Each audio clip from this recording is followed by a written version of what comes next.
नमस्कार साथियों। मनुष्य के जीवन में दो चीजों का बड़ा ही विशेष महत्व है, श्रेष्ठता और हीनता। अगर ये चीजें अत्यधिक मात्रा में मनुष्य के जीवन में आ जाएं, तो मनुष्य को समाप्त कर देती हैं, बर्बाद कर देती हैं। अब आप कहेंगे कि सर अत्यधिक श्रेष्ठता से क्या प्रॉब्लम है? अत्यधिक श्रेष्ठता से समस्या नहीं है।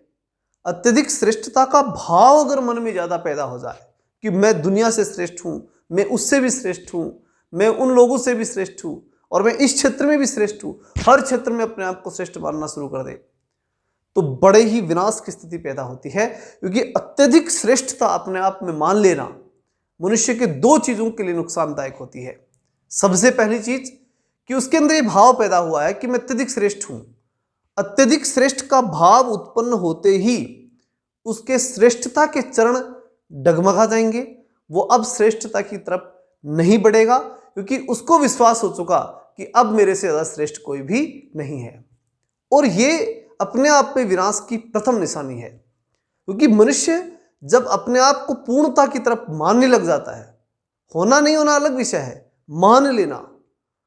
जैसे मान लीजिए आप पढ़ रहे हो और पढ़ते पढ़ते किसी विषय के ऊपर विशेषज्ञता हासिल की और आपने कहा कि हम श्रेष्ठ हो गए, अब मुझे सब कुछ आता है, मैं श्रेष्ठ हूं।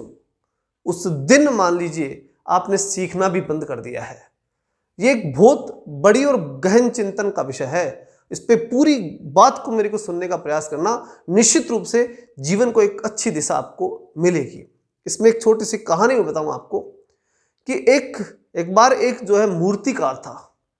अब मूर्तिकार जो है वो मूर्तियां बनाता था, तो उसका बेटा भी यानी उसका जो बच्चा था वो उसे सीख रहा था कि भैया मूर्तियां कैसे बनती हैं और किस प्रकार से उन्हें श्रेष्ठता का दर्जा मिल पाता है, लोग उन्हें पसंद करते हैं और किस प्रकार एक अच्छा कलाकार बना जाता है, ये वो सीख रहा था।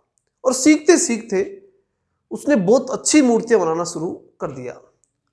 और जो वहां पर जो ग्राहक आते थे वो लोग हर बार उसकी प्रशंसा करते, उसके पिता के सामने आकर उसकी प्रशंसा करते और उसे कहते कि भैया आपसे भी बेस्ट बनाने लगे आपका बच्चा, तो और बिल्कुल श्रेष्ठ चीज बना के देता है और आप तो उसी की बनाई हुई मूर्ति लेकर के जाएंगे।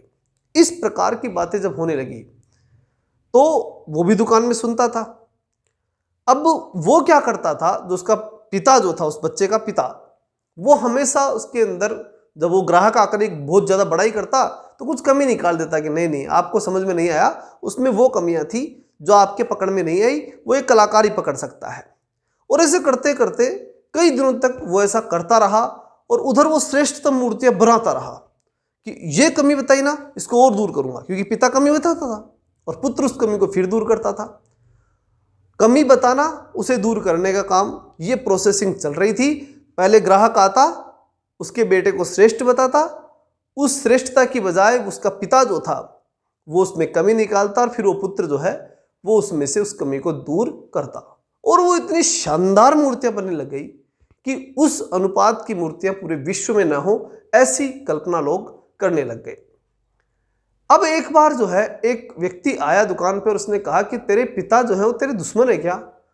जब भी हम तेरी बड़ाई करते हैं, श्रेष्ठतम चीज बनाता है तो हम तेरी बड़ाई करते हैं और वो उसके अंदर जबरदस्ती कमी निकाल देते हैं, तो तेरे साथ तो ये अन्याय हो रहा है। और उसे दो बात एक्स्ट्रा उसे कह दी। और जब ये बातें उसे कही तो उस पुत्र को इतना बुरा लगा कि उसने घर त्याग करके और दूसरी जगह जाने का सोच लिया। तो अपने पिता को कहा कि भाई आप मेरी जो है बड़ाई करते नहीं, मेरे ऊपर ध्यान देते नहीं, मैं इतना बढ़िया काम करता हूँ लेकिन कभी आपको मेरा काम पसंद नहीं आता, तो इसलिए मैं घर त्यागता हूँ, मैं दूसरी जगह जाऊँगा और वहाँ मेरी मूर्तियाँ बना करके बेचूंगा। अब इस भाव को पिता समझ चुका था कि इस व्यक्ति में अत्यधिक श्रेष्ठता का भाव पैदा हो चुका है।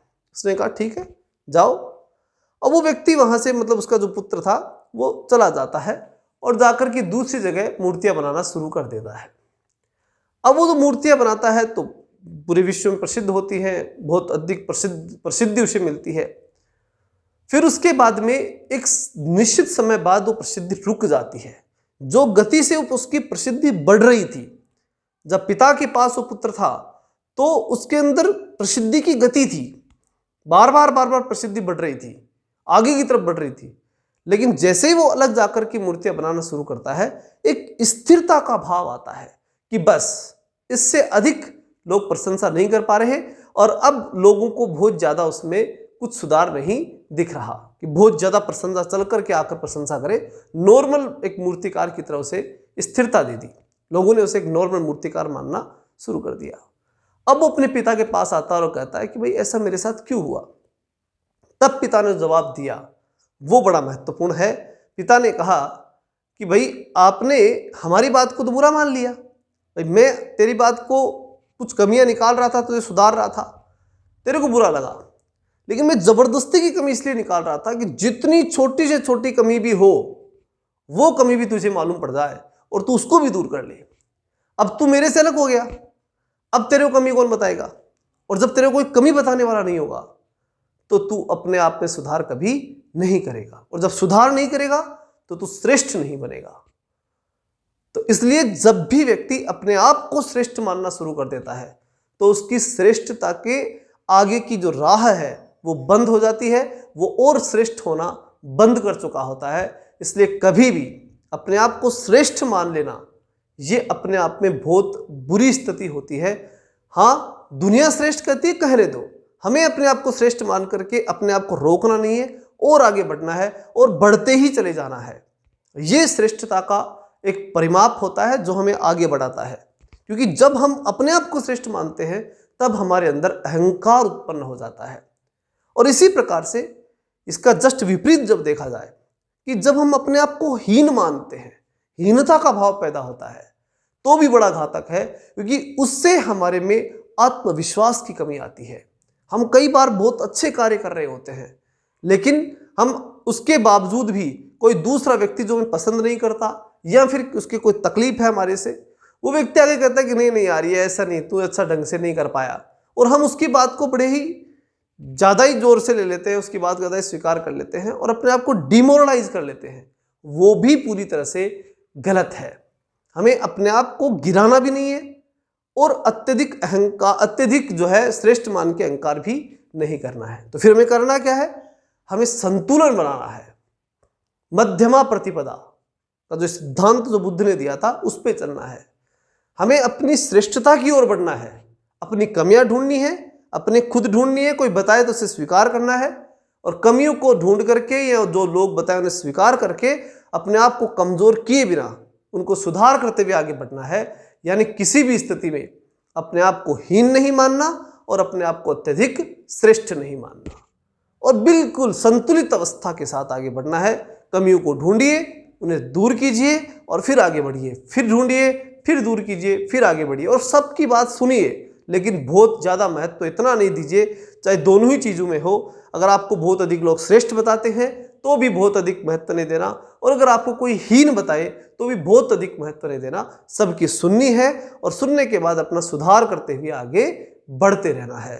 अगर आपने कहीं पर भी दोनों ही चीज़ों को बहुत अधिक महत्व दे दिया तो वहीं से आपका पतन शुरू हो जाएगा, वहाँ से आपका विकास किसी भी दिशा में नहीं हो पाएगा, बस फिर वहाँ से पतन की शुरुआत हो जाती है। तो जीवन का ये मंत्र आपकी पढ़ाई में, आपके व्यापार में, आपके अन्य विषयों के अंदर आप पूरी तरह से इसे लागू कर सकते हैं और एक श्रेष्ठ जीवन की यात्रा की ओर बढ़ सकते हैं। चलिए मिलते हैं नेक्स्ट वीडियो में, तब तक के लिए जय हिंद, जय भारत।